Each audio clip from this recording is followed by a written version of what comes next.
का खून है शामिल यहाँ की मिट्टी में। बेशक, क्या बात है, वाह। किराएदार है, जाती मकान थोड़ी है, सभी का खून है शामिल। हिंदू, मुस्लिम, सिख, ईसाई, सभी का खून है शामिल यहाँ की मिट्टी में। किसी के बाप का हिंदुस्तान थोड़ी है। अपनी सियासत के लिए लोगों को लड़वाओगे कब तक? गरीब का घर फूंक के रोटियां पकाओगे कब तक? अरे अब तो कुछ शर्म करो, सरकार के चाटुकारो।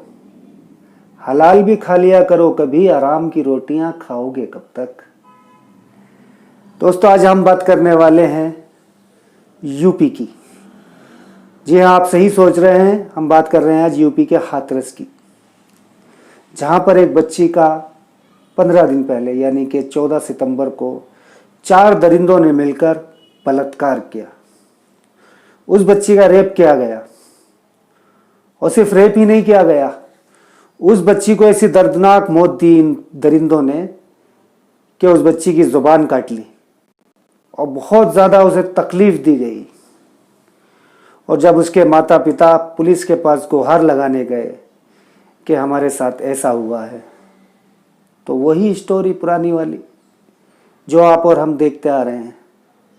पुलिस ने रिपोर्ट लिखने में बहुत नाटक किया, बहुत परेशान किया उस पीड़ित परिवार को। वो इधर उधर भटकते रहे। फिर उसे अलीगढ़ के एक हॉस्पिटल में एडमिट कराया गया, जहां वो बच्ची मौत और ज़िंदगी के बीच में जूझती रही, लड़ती रही। और जब ये खबर लोगों तक पहुंची सोशल मीडिया के ज़रिए, तो लोगों के अंदर एक आक्रोश पैदा हुआ, एक गुस्सा पैदा हुआ। फिर मजबूरन उस बच्ची को दिल्ली के सफदरजंग अस्पताल में शिफ्ट किया गया, वो भी सिर्फ औपचारिकता निभाने के लिए, क्योंकि अलीगढ़ के अंदर ही उस बच्चे का बुरा हाल हो चुका था। बस वो मौत के करीब ही थी, लेकिन औपचारिकता निभाने के लिए उसे दिल्ली लाया गया, क्योंकि लोगों तक बात पहुंच गई थी, मीडिया में बात पहुंच गई थी, सोशल मीडिया पर ये बात सब जगह वायरल हो रही थी। तो मजबूरी में उसे दिल्ली शिफ्ट किया गया, और वो बच्ची वहाँ पर मौत और ज़िंदगी के बीच लड़ती रही। और आखिरकार बलात्कार के 15 दिन के बाद उसने इस दुनिया को अलविदा कह दिया। कितने अफसोस की बात है। अब देखिए, अब शुरू होता है राजनीति का गंदा खेल। पूरे देश के अंदर लोगों के अंदर इतना आक्रोश है कि पूरे देश के अंदर लोग सड़कों पर आ गए। महिलाएं क्या, बच्चे क्या, बूढ़े क्या, जवान क्या, सब रोडों के ऊपर आ गए और उस बच्ची के लिए इंसाफ मांग रहे हैं। सब लड़ रहे हैं उस बच्ची के लिए, क्योंकि वो सिर्फ उस परिवार की बच्ची नहीं थी, वो इस देश की बच्ची थी। यानी कि हर देशवासी से उसका रिश्ता था। इसलिए पूरे देश के अंदर एक आंदोलन सा छिड़ गया है और लोग सड़कों पर आ गए हैं, और लोग उस बच्ची के लिए इंसाफ मांग रहे हैं। इंसाफ किससे मांगा जा रहा है? इंसाफ उन्हीं लोगों से मांगा जा रहा है जिन्होंने कभी ये नारा दिया था कि बेटी पढ़ाओ बेटी बचाओ। बेटी पढ़ाओ बेटी बचाओ को नारा देने वाले खुद बेटी की रक्षा ना कर सके, खुद उस बच्ची की जान ना बचा सके जिसे उन 4 दरिंदों ने नोच नोच कर खाया और उसे मार दिया। सन 2012 के अंदर आपको याद होगा, जब निर्भया का केस हुआ था, तो पूरे हिंदुस्तान के अंदर एक आंदोलन छिड़ गया था, लोग सड़कों पर आ गए थे। और बीजेपी की ये जो नेता हैं स्मृति ईरानी जी, इन्होंने फुल रोडों के ऊपर आके बहुत ज़्यादा जो है निर्भया के लिए इंसाफ मांगा था। निर्भया को इंसाफ दो और ये और वो। जानते हैं क्यों? हमें लगा था शायद ये कोई न्याय की देवी है जो एक बच्चे के लिए इंसाफ मांग रही हैं। लेकिन जब आगे वक्त बढ़ा तो हमें पता चला है कोई देवी नहीं थी, ये सब राजनीति कर रही थी। क्योंकि अगर ये देवी होती तो ये उस दिन भी सड़कों पर होती जिस दिन उस हैदराबाद की बच्ची का रेप हुआ था, और ये आज भी सड़कों पर होती जब जब उस हाथरस की बच्ची को उन 4 दरिंदों ने नोच नोच कर मौत के घाट उतार दिया, उसकी जुबान काट दी। लेकिन हमें पता है ये कि आज रोडों पर नहीं आएंगी। अरे रोडों पर आने की बात तो छोड़िए, हमें पता है ये एक ट्वीट भी नहीं करेंगी, एक बयान भी नहीं देंगी। हम सब जानते हैं। और आप जानते हैं क्यों? क्योंकि उस टाइम पर कांग्रेस की सरकार थी, दिल्ली के अंदर भी कांग्रेस की सरकार थी और केंद्र सरकार भी कांग्रेस की थी। इसलिए ये महारानी सड़कों पर आ गई थी, हमें इंसाफ चाहिए, हमें इंसाफ चाहिए, हमें इंसाफ चाहिए। और आज जब उस हाथरस की बच्ची के साथ ये काम हुआ है तो ये रोडों पर क्या एक ट्वीट तक नहीं करती, एक बयान तक नहीं देती उस बच्ची के लिए। जानते हैं क्यों? क्योंकि उत्तर प्रदेश के अंदर योगी जी की सरकार है, इन्हीं की सरकार है, इन्हीं योगी जी की, माफ कीजिएगा, इन्हीं योगी जी की, जो बेटी बचाओ बेटी पढ़ाओ वाले नारे वाले योगी जी, इनके राज्य के अंदर इतना घिनौना काम होता है। इससे भी आगे बढ़कर हम बताते हैं, जहां पर लाखों लोग रोडों पर आ गए उस बच्ची के इंसाफ के लिए, लाखों लोग उस बच्ची के लिए इंसाफ मांग रहे हैं, वहीं आज एक नई खबर आती है जिसे सुनकर आप चौंक जाएंगे। अच्छा, हम आपको पहले बता दें कि जब उस बच्ची का बलात्कार हुआ था तो पुलिस ने उसका बयान दर्ज किया था, जिस बयान के अंदर उस बच्ची ने यह बात खुद कही थी कि मेरे साथ रेप हुआ है, मेरे साथ ज्यादती हुई है। यानी कि रेप की बात उस बच्ची ने खुद अपने बयान में दी थी। इससे बड़ा तो मुझे लगता है कि सबूत नहीं चाहिए। आज एक अजीब बयान आता है, आज बयान आता है, यानी कि आज तारीख समझ है, आज 1 अक्टूबर।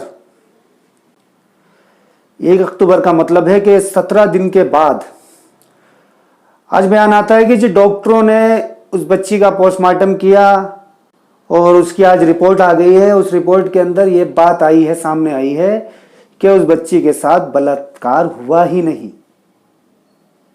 जी हाँ, सही सुना आपने, मैं वही कह रहा हूं जो आप सुन रहे हैं। आज ये बयान आता है कि उस बच्ची के साथ रेप हुआ ही नहीं। जिस लड़की ने खुद अपनी मुंह जबानी पुलिस को यह बयान दिया हो कि मेरे साथ 4 लोगों ने रेप किया है, उन 4 दरिंदों ने मेरे साथ बलात्कार किया है, उस बच्ची के बयान की कोई अहमियत नहीं है। उन लोगों को बचाने के लिए या अपनी सरकार की शाख बचाने के लिए अपनी नाक के चक्कर में ये गवर्नमेंट उन आरोपियों को बचाने के लिए देखिए कितना घिनौना खेल खेलती है कि डॉक्टरों के जरिए ये रिपोर्ट लाई जाती है सामने कि उस बच्ची के साथ रेप हुआ ही नहीं, जबकि वो बच्ची ये बयान दे चुकी है कि हाँ मेरे साथ 4 लोगों ने रेप किया था। बताइए कितना अफसोस की बात है। इसीलिए मैंने वो शेर जो आपको शुरू में सुनाया था, वो किसी बड़े शहर का शेर नहीं है, वो शेर मैंने ही लिखा है। सोच रहा था क्या हो रहा है हमारे मुल्क के अंदर, हमारे देश के अंदर, देश के हालात के ऊपर, बस बैठे बैठे लिख दिया कि अपनी सियासत के लिए लोगों को लड़वाओगे कब तक, गरीब का घर फूंक के रोटियां पकाओगे कब तक, और अब तो कुछ शर्म करो एक सरकार के चाटुकारो, हलाल भी खा लिया करो कभी, हराम की रोटियां खाओगे कब तक। अब इसमें सोच रहे होंगे आपके, इसमें तो सरकार है, इसमें चाटुकारों की बात कहाँ से आ गई, यानी कि उन मीडिया कर्मियों की बात कहाँ से आ गई जो लोग, जिन्हें लोग गोदी मीडिया कहते हैं, जिन्हें लोग चाटू पत्रकार कहते हैं। तो आइए अब मैं बताता हूँ कि ये बात क्यों आई। ये बात इसलिए आई कि 7:45 बजे मैंने उनका टीवी शो लगाया जो उनका आता है पूछता है भारत, कि देखते हैं उसमें क्या दिखा रहे हैं। मैंने क्या, हो सकता है कि उनका ज़मीर जाग गया हो और उनके अंदर से हरामखोरी का भूत भाग गया हो, लेकिन मैं गलत था। उस प्रोग्राम के अंदर उस बच्ची की कोई बात नहीं हो रही थी।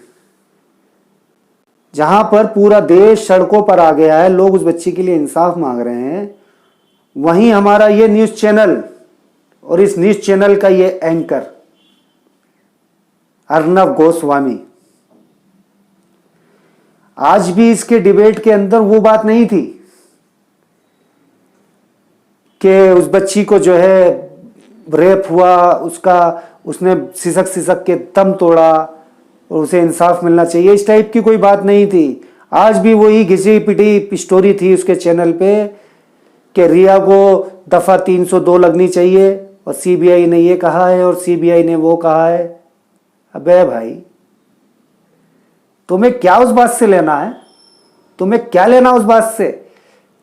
मैंने अपने पिछले वीडियो में भी कहा था कि क्या रिया को फांसी होते ही देश के सारे मसले हल हो जाएंगे, जीडीपी ऊपर आ जाएगी, उस बच्ची को इंसाफ मिल जाएगा, लाखों लोगों को, करोड़ों लोगों को नौकरियां मिल जाएंगी।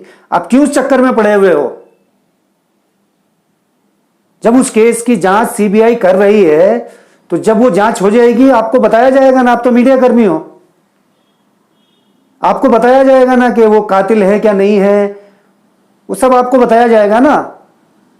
आप अब भी आज के दिन भी जहां लाखों लोग रोडों पर हैं और जो उस बच्ची के लिए इंसाफ मांग रहे हैं, आपको आज के दिन भी इतनी शर्म नहीं है कि उस बच्ची की बात करते बजाय उस बच्ची की बात करने के उस केस के चक्कर में पड़े हुए हो आप कि रिया को 302 होनी चाहिए और रिया ने मारा और ये मारा। बे भाई, इन बातों पे भी बात कर लो कभी।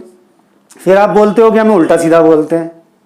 उल्टा सीधा बुलवाने वाली तो आप खुद हरकतें करते हो, इसीलिए तो आपको चाटुकार कहा जाता है। चलिए, आपने जीडीपी के ऊपर कोई बात नहीं की, कोई सवाल नहीं पूछा, आपने करोड़ों लोगों की नौकरियां चली गई, उसके ऊपर कोई सवाल नहीं पूछा। इतने बड़े बड़े मुद्दे हैं, देश के मसले हैं, उन पर आपने कोई सवाल नहीं पूछा। लेकिन कम से कम आज के दिन तो आपको शर्म आनी चाहिए थी ना। आज के दिन तो आपको यह सोचना चाहिए था ना कि उस गरीब की बच्ची का क्या हाल हुआ होगा, क्या हाल किया होगा उन दरिंदों ने। शर्म कीजिए, थोड़ी शर्म कीजिए। देश को मुंह दिखाना है। आज ये सरकार है, यह हमेशा नहीं रहेगी। मुझे हमेशा राहत इंदौरी साहब का वो शेर याद आता है कि किराएदार हैं, जाती मकान थोड़ी है। जाती मकान नहीं है, अपना नहीं है, अपनी हुकूमत नहीं है, उन्होंने खरीद नहीं लिया इस हुकूमत को। ये बात आपकी समझ में क्यों नहीं आती? आज नहीं तो कल ये हुकूमत गिर जाएगी और दूसरी हुकूमत आएगी, दूसरी सरकार बनेगी। उसे क्या मुंह दिखाओगे आप? उससे कैसे नजरें मिलाओगे? जिस काम के लिए आपने पत्रकारिता सीखी थी वो छोड़कर आप, मैं बोलना नहीं चाहता, इतने गंदे लफ्ज आते हैं मेरे मुंह पर कि उसे छोड़कर आप फड़वागिरी में लगे हुए हैं। कब तक करेंगे ये? जब तक इनकी हुकूमत है, जब तक। उसके बाद कैसे मुंह दिखाएंगे देश को? क्या मुंह दिखाएंगे लोगों को? शर्म कीजिए, थोड़ी शर्म कीजिए। शर्म आनी चाहिए आपको।